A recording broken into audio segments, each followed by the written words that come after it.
Greetings, friends of liberty.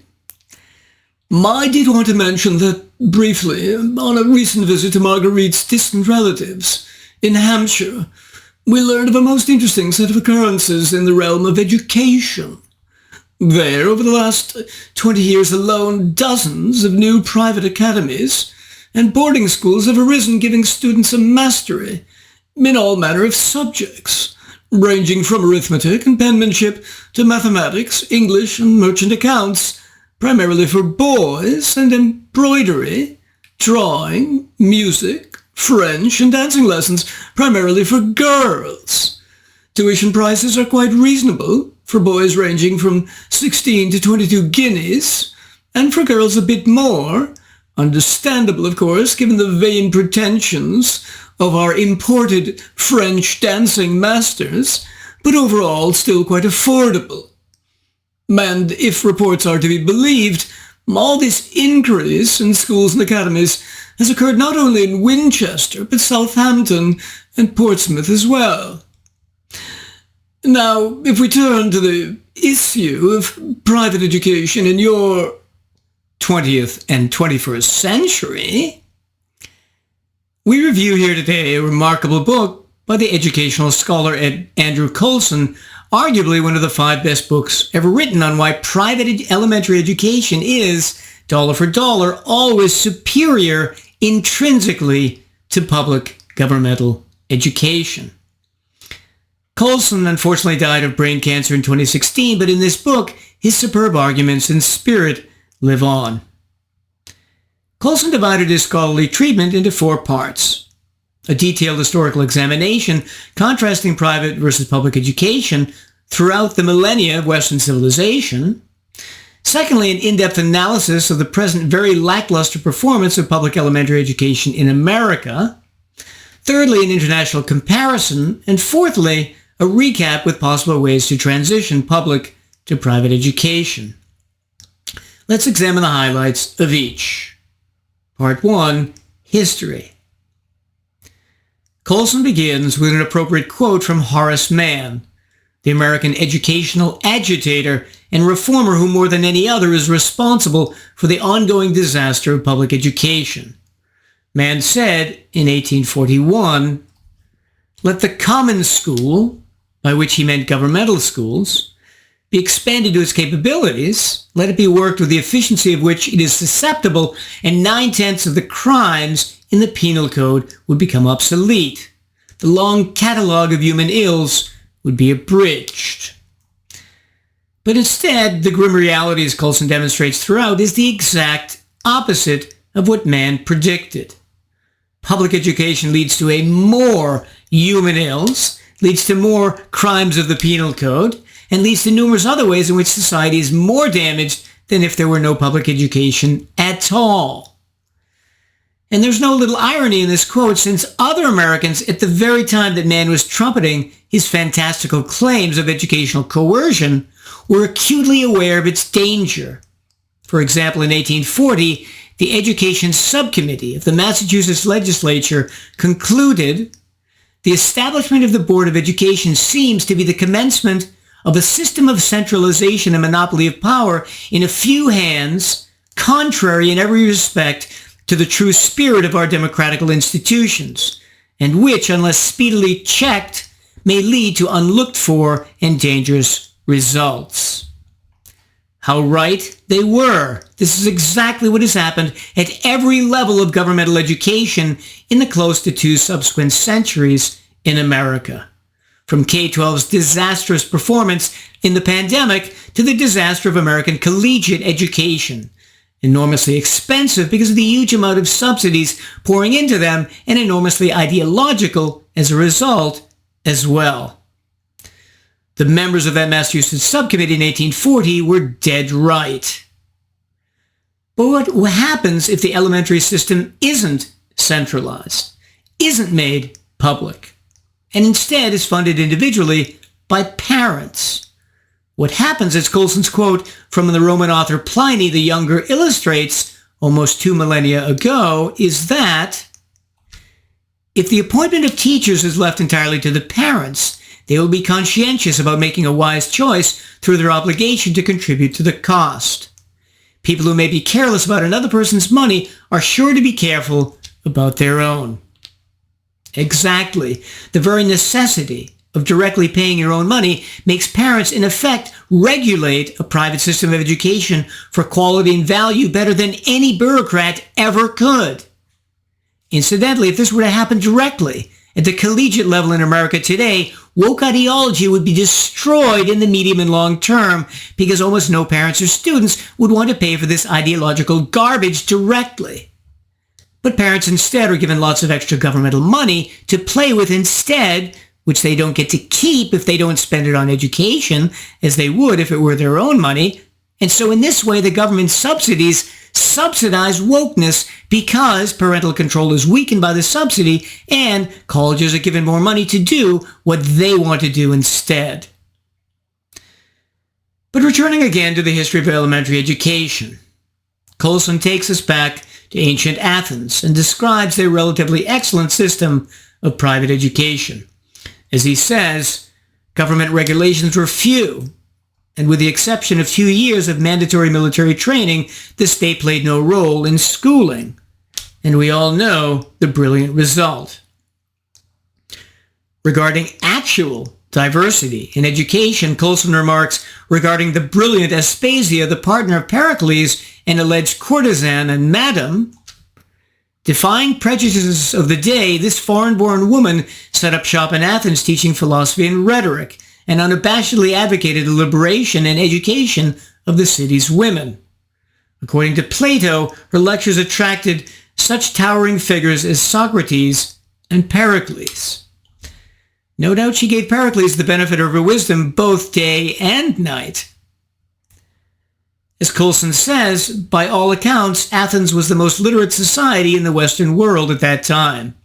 Most urban citizens could no doubt recognize the letters of the alphabet, and perhaps half of them could read and write with varying degrees of facility. Turning now to Athens' nemesis, Sparta, it's not surprising that this ancient totalitarian society hated freedom of education. All children judged sufficiently fit were removed from their parents at age 7 until age 18 or more, given training in the martial arts, and not taught math, rhetoric, or much reading. And teachers were state-appointed. And the results? As Coulson says, the field of history is almost unanimous in finding the Spartans to be among the least literate people in ancient Greece, if not the ancient world as a whole. Sparta had virtually no science or literature and little art. Her legacy to modern times is being a beacon to those advocating totalitarian systems of education. Turning next to Roman education. Coulson believes that while on the one hand, its content was better because most teachers either were imported from Greece or copied Greek methods, it suffered on the other because these Greeks were mainly slaves. He believing that while occasionally slave teachers were freed after many years of service, there was little incentive for teachers to innovate or apply themselves assiduously, which was understandable, but which resulted in schoolmasters getting a bad reputation. And after 362 AD, in the reign of Julian, the state started to certify teachers and later exempted them from most taxes and from all public and military service. This inclined teachers not to criticize the state. Turning to Islam, he's quite positive about early Islamic educational practices, attributing to it a great deal of parental freedom and relative lack of government regulation, but quite negative about it after about 1100 AD. He says, fortunately, the withering of intellectual activity in Islam did not lead to the destruction of all that her people had preserved and created. As scientific and philosophical works made their way out of Spain, Sicily, and North Africa, they found an avid audience in Europe. And this brings us to European, and specifically now German, education.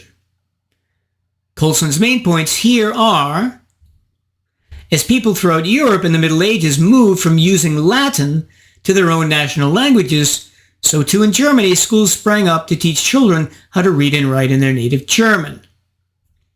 B. Unfortunately, Luther and his sidekick Melanchthon in 1520 argued for the creation of a government-run school system. Though independent schools existed and were spreading, Luther wrote to the reigning political authorities, "It is to you, my lords, to take this task in hand, for if we leave it to the parents, we will die 100 times over before the thing would be done."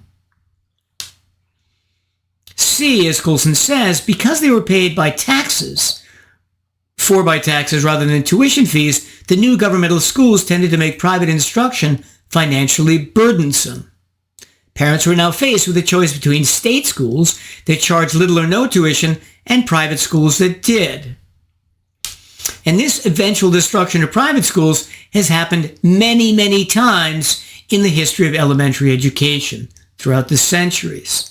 A notable recent example being that described in my review of James Tooley's The Beautiful Tree at the 1155 timestamp. And as happens to this very day, parents in Germany resisted all this governmental control.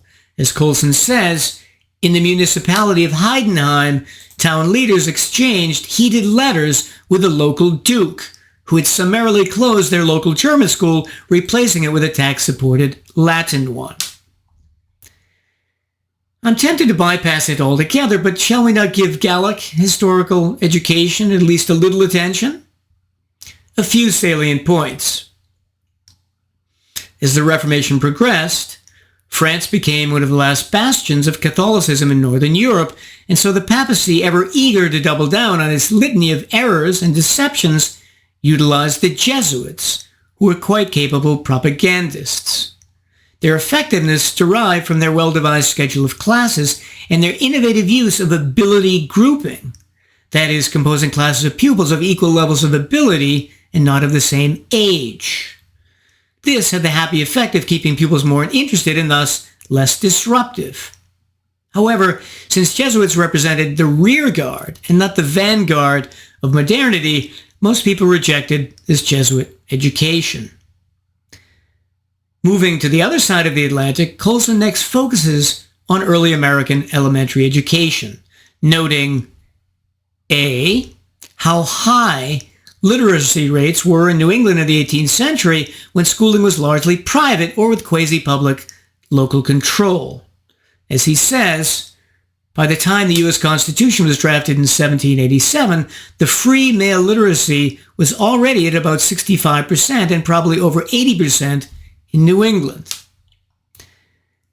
B, how the public schools, he notes in Boston, organized after the 1830s by school committees, expressed their racism against minority black students and refused to give public funds to blacks to set up their own schools. C, how the same Massachusetts advocate of public schooling, James Carter, who had spoken of the alleged need for coercion in education, saying, "The ignorant must be allured to learn, and if they will not thus be allured, they must be taken by the strong arm of government and made to learn," was also heard to laud ancient Sparta, saying, "If the Spartan could mold and transform a nation to suit his taste by means of an early education, why may not the same be done at the present day?" D, he notes the increasing tensions in public schools, which try to cram everyone into one building to teach them all the same thing, instead of allowing educational freedom by letting each group of parents fund their own ethnic or religious private schools, and thus led to conflicts between immigrant Catholics and native Protestants. Here, the results were deadly, with Protestants in the Philadelphia Bible riots rioting and burning down Catholic churches. Public schools, because of their coercion and disrespect for parental values, as we see to this very day, inevitably lead to increased violence and conflict, and thus contradicts the commonly accepted mythology of public schools that they tend to unify disparate people and stir the melting pot that is America. E, as the 20th century approached, local control of small schools and districts was removed from parents, and these were combined into huge impersonal bureaucratic school districts and much larger impersonal schools. As Coulson says, in 1932, after years of consolidation, there were still 127,531 school districts nationwide. By 1962, the number dropped to 35,676, and it continued to decline until, in the year 1993-94 school year, only 14,881 districts remained. Let's finally return to my own England and the unfortunate ending of its elementary educational history. Summarized briefly in the following points. A. Publicly endowed grammar schools in the early 19th century were in bad shape, given that they received automatic income regardless of their performance from the state, and even sometimes despite not having any students at all. As Coulson says, in the many cases where the endowment was low, schoolmasters generally took the financially expedient steps of recruiting private pupils or taking an outside employment to supplement their incomes, necessarily cutting into the time that they had for their endowment students. B. Independent private schools, however, were more innovative with newer teaching methods and being more responsive to the desires of parents and students. C. In addition, there were charity schools and dame schools, both of which gave some education to poorer students. Coulson notes that private schools were more popular and at least as effective as their subsidized counterparts, while spending less money per pupil. This is a common occurrence when comparing public versus private. My review of James Tooley's The Beautiful Tree showed precisely this: the private schools in his massive study costing a third or less of public schools while generally getting better results. D. After 1850, the state increased its subsidization of private religious schools, and with this increased money came state control, specifically in the form of state tests to test performance. The result was that these schools started teaching to those tests, minimizing the quality and range of their overall curricula as time passed. As Coulson says, the most famous of the inspectors, poet and social critic Matthew Arnold, summed up the consensus among his colleagues. I find in English schools in general, if I compare them with their former selves, a deadness, a slackness, and a discouragement. This change is certainly to be attributed to the payment by results school legislation of 1862. Champions of English public schools like to say that literacy rates increased as public schools were increasingly funded from 1874 on, but the reality is that, given that most boys left those schools at age 11 and married on average at 28, we see that the literacy rates in 1891 at 90% are completely attributable to the effectiveness of private schools. F. As happened previously in Germany, the same happened in England. The increase in government funding to subsidize schools cut into the growth of independent educational efforts.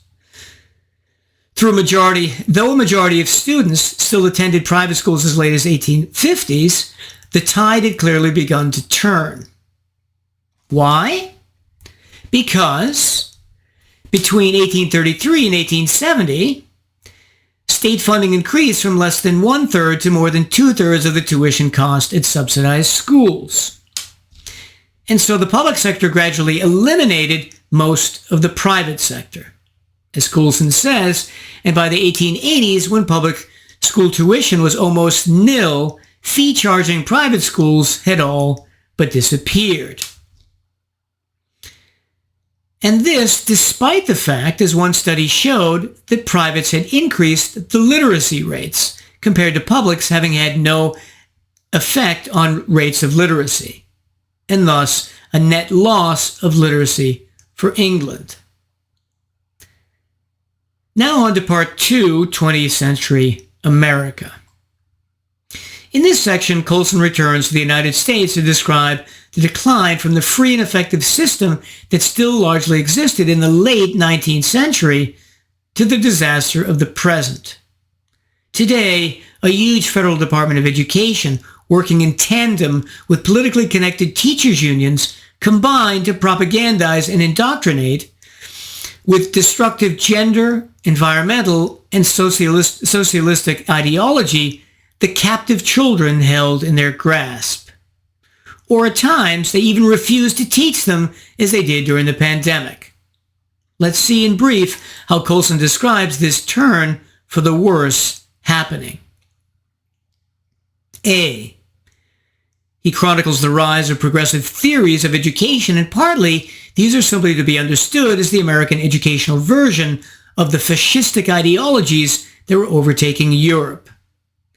Here, education theorist George Counts said in his Dare the School Build a New Social Order that it is my observation that the men and women who have affected the course of human events are those who have not hesitated to use the power that has come to them. B. As often today, the curriculum tended towards easy, useless courses that anyone could learn in their spare time, and that spared teachers the rigors of transmitting actual knowledge. Instead, as the National Education Association's Cardinal Principles Report in 1918 said, it called for a bland curriculum teaching health, command of fundamental processes, worthy home membership, vocation, citizenship, worthy use of leisure, and ethical character. C. What was the result for serious learning of that emphasis on the irrelevant? Between 1910 and 1949, the percentage of secondary school students taking algebra was cut from 56.9% to 26.8%. Enrollment in foreign languages went from 34.3% to 13.7%. And English history from more than half of all students in 1910 to a quarter in 1949. D. Naturally, average students felt lost and frustrated, while alienated students cut classes, roamed the halls, and were left totally unprepared for the world of work. Parents were infuriated by what they saw as the abandonment of their children. The bureaucrats responded to this dissatisfaction by a series of ineffectual proposals and reforms. A. Minimum competency testing. B. A common core of knowledge approach. And C. Outcomes-based education. These all not working and simply demonstrating that one of the basic cycles of public education is A. The creation of new pedagogical fads. B. Which fail. C. With parents complaining. And D. The process repeating itself. F. Given the obvious patheticness of much of American K12 education, some parents in 1982 decided to withdraw their sons and daughters from the system, and thus the homeschooling movement was born. At first, public school officials and teachers resisted. Teacher Annette Coots said, "My own personal opinion is that homeschooling is a form of child abuse because you are isolating children from human interaction." State courts agreed initially, but eventually in state after state, parents won the right to homeschool, thus legitimating this ever more popular escape hatch. G. Also driving parents away was the bizarre focus of liberals from the 60s on achieving racial balance in schools. The disaster of forced busing kids from one neighborhood to another to achieve it was the result and damaged public education further. The best black high school in America, whose history of excellence was publicized first by Thomas Sowell and is outlined again here by Coulson, was Dunbar High School. An entirely black public high school in Washington, D.C., it was initially left to benign neglect by authorities and, as a result of their indifference and lack of interference, produced some of the greatest black academics and intellectuals of its time. Once, however, public school bureaucrats in the 60s started forcing it to be less exclusive. That lack of selectivity soon destroyed its unique culture, and this excellent all-black school declined. H. Schools of education, that is, schools that matriculate teachers and education majors, historically enroll some of the dumbest college students in America. Being liberal as well, they function superbly as propaganda factories for polluting the whole K-12 system with numerous current liberal ideologies, instead of actually teaching how to teach. And as John Silber, former president of Boston University, said, the willingness to endure 4 years in a typical school of education often constitutes an effective negative intelligence test. This was confirmed, for example, by the fact that uncertified teachers scored in the top fourth of all those taking the national teachers' examinations. One of the obvious reasons for such a low caliber of public school teachers is the lack of performance pay as well. As one teacher remarked, I had a friend, Alan, who was the finest teacher I ever knew. He left teaching after 7 years to sell ladies' clothing because it troubled him so much that the system didn't distinguish between minimum competency and real talent and energy.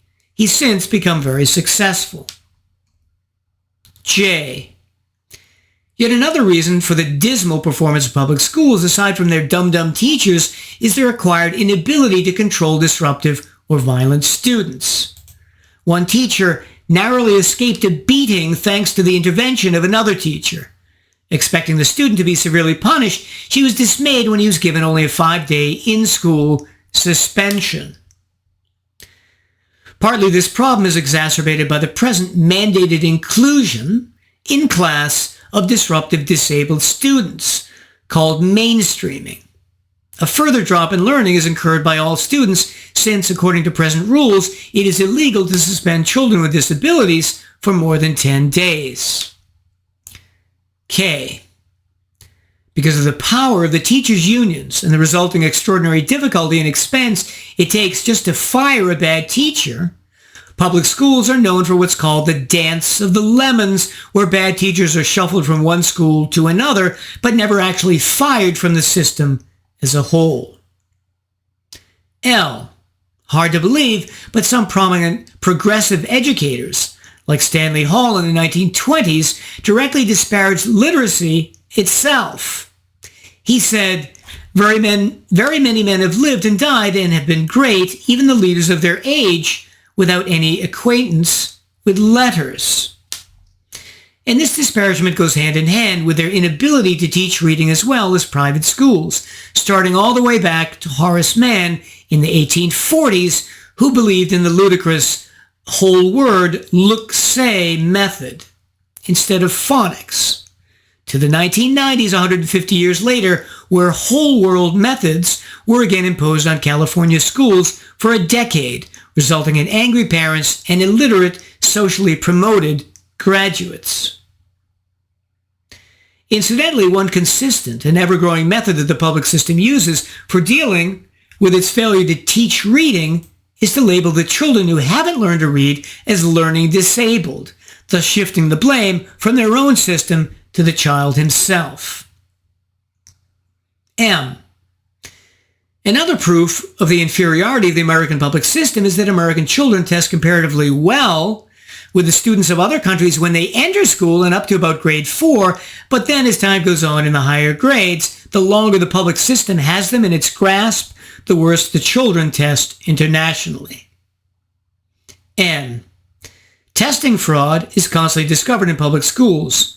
As Coulson says, by far the most telling evidence of cheating comes from public school educators themselves. Investigators asked 2,256 teachers, principals, testing coordinators, and superintendents from around the country if their colleagues engaged in blatant cheating. 44% said yes. O. Yet another reason for the intrinsic expensiveness, dollar for dollar, of public schools is the huge number of administrators and bureaucrats they hire compared to private schools. As Coulson says, in major cities, central public school offices regularly employ 5, 10, or even 50 times the number of administrators per pupil as corresponding private Catholic schools. So that concludes Coulson's section on the vast inefficiencies of today's American public schools, and at this point he concentrates on private education in some other countries. Let's briefly examine two of these. A. While Japanese education overall rates highly, one of the reasons is their completely private, for-profit juku schools, used by 1/3 of students to supplement the public system. Why do students like these? For improving students' chances on high-stakes entrance exams, obtaining remedial help for students falling behind in the public schools, and obtaining advanced instruction for students not challenged by the pace in public schools. Juku schools often use ability grouping and sometimes specialize in topics that the public schools can't cover.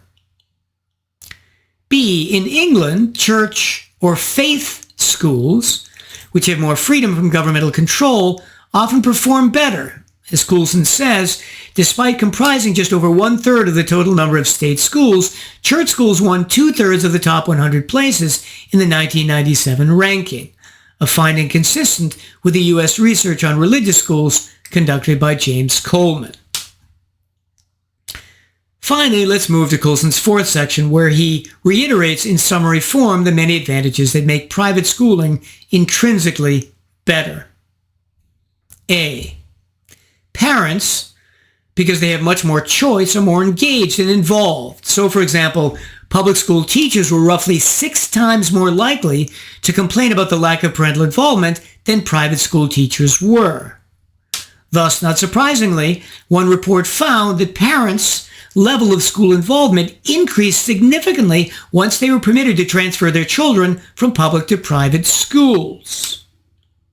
B. In addition, independent schools generally have a more academic orientation, better teacher morale, a much stronger sense of community among students, staff, and parents, and far less managerial bureaucracy than government-run schools. C. All this means that, on average, everyone likes being in private schools better, and so everyone shows up more. The private sector suffers only 1/5 the rate of student absenteeism, half the rate of teacher absenteeism, and 1/6 the rate of physical conflicts between students as the public sector. Vandalism, crime, drug abuse, student disrespect for teachers all are vastly lower among independent schools. As Coulson adds, the impact of this freer and more satisfying environment on educators is enormous. Independent school teachers generally put in more hours in a wider range of areas than their public school colleagues while being paid significantly less. D. Because of all these efficiencies, private schools cost much less for an equivalent education. As Coulson says, in America, the average independent school costs half as much per pupil as the average public school, $3,116 versus $6,653 during the 1993-04 school year, the most recent year for which national private data are available. Coulson distills 5 principles that characterize successful elementary education. These are, as we can see from what he's already said, A, choice, and B, financial responsibility for parents, C, freedom, D, competition, and E, the profit motive for schools. In conclusion, it's not surprising that ignorant pioneer of American elementary education, Horace Mann, hated capitalism and by implication for-profit schooling. He said, "The day is sure to come when men will look back upon the prerogatives of capital at the present time with as severe and as just a condemnation as we now look back on upon the predatory chieftains of the Dark Ages." But American educational history has shown instead, over close to 2 centuries in America, how badly the public system of education that he began has damaged tens of millions of American children, parents, and their society. Happened to be living in the 18th century when communities in Winchester, Southampton, and Portsmouth are free to establish all the for-profit schools they like without those being harmed by the unfair competition with state-subsidized public schools, I bid you well and remain the Scarlet Pimpernel.